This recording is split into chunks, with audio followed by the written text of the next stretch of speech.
On va parler basket et surtout des récompenses chaque année, je vais dire chaque semaine. Chaque année, la NBA récompense ses meilleurs employés par catégorie. On va s'arrêter par l'une des premières, parce qu'on connaît maintenant les 3 finalistes. Quand on parle de Rookie of the Year, on parle du meilleur débutant de la saison en NBA. Et on a 3 noms à vous proposer. Le premier, Paolo Banchero, qui joue du côté des Magic Orlando. Walker Kessler, également du côté des Jazz d'Utah. Et Jalen Williams, poste 2 du côté d'OKC. On va se faire un petit tour de table pour cette première catégorie de récompensés. Et puis on essaiera de développer un petit peu ensuite. On va donner la parole à Angelo. Tu vois qui remporter le award du meilleur débutant de la saison? Alors, même s'il y avait eu le très cher compère du Utah Tribune qui avait expliqué statistiquement que Kessler devait être le rookie de l'année, pour moi, Banchero est légitime et serait pour moi l'élu logique.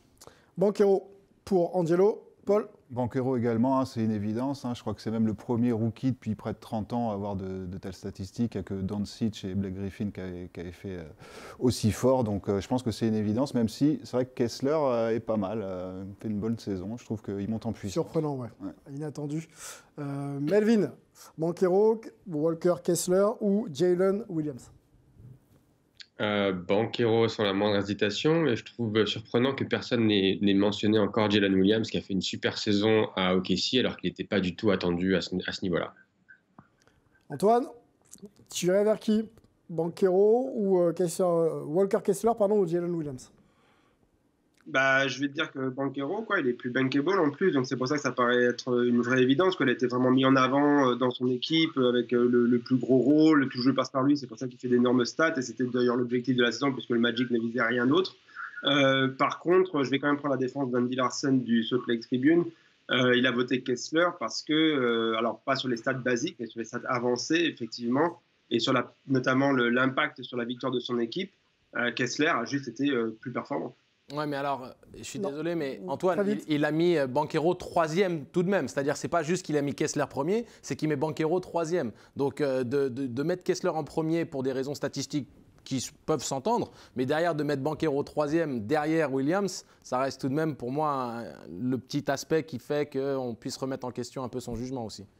Donc, tu veux dire qu'un reporter qui a plus vu jouer le joueur de son équipe qui couvre et d'OKC qu'il a rencontré plus souvent a moins mis en avant un joueur qu'il a vu qu'une fois dans la saison, Paolo Banchero. Ça ne m'étonne pas, c'est un reporter, il sait que le reste des reporters vont faire leur taf. Pour moi, le vote marche bien comme ça ne me dérange pas. Fred? Banchero, même si j'adore Kessler. Je ne pouvais pas faire plus concis. Ils ont tellement tâché, les gars, que... Bon, très bien. La bonne humeur de Fred, on adore. On va enchaîner avec le coach de l'année. Coach of the Year, on a 3 noms à vous proposer. On y va. On a qui est-ce qu'on a? Ça va s'afficher. Voilà. On a Mike Brown, on a Joe Mazzulla et on a Mark Daigneault. Donc Mike Brown pour les Kings, OKC pour Mark Daigneault et puis les Celtics pour Mazzulla. Première saison à la tête de leur équipe respective. Ils ont au moins ce point commun, les 3 coachs. Angelo, tu irais vers qui? Light the beam! Mike Brown. Ok.